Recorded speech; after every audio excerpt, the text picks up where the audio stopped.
Hello mga mi, so gagawa tayo ng garland using rosette garland maker. So kapag bibili kayo sa online shop, so ganito na siya.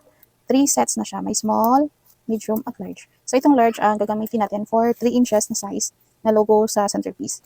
So first, so get your desired ribbon. So 4 cm na ribbon. So ganito lang siya. Ganito lang ako maglagay. So ayan, ipasok natin dito. Then sa likod, push natin yan. So ganyan na magiging isura niya.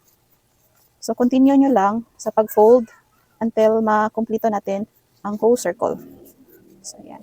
So, mas maganda itong gamitin kasi mapapadali yung paggawa ng ating garland. Kaysa yung individual na mag-fold at sunog-sunog pa kayo. So, ayan. Ganito lang siya kadali. So, ganito na siya magiging isura niya.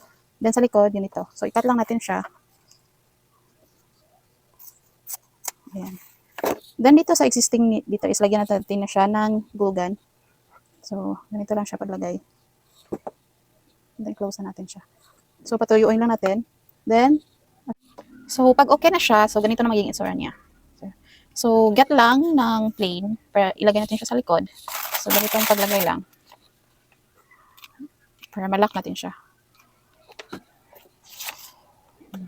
Ganyan. So, press lang natin siya.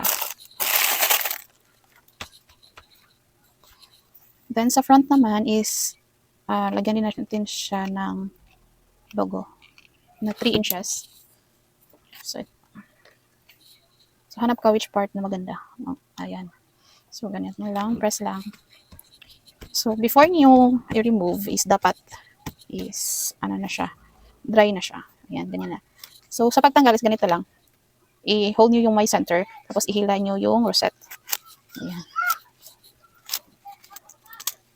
And that's it. You have your very easy way sa paggawa ng garland. So, thank you for watching. Bye-bye!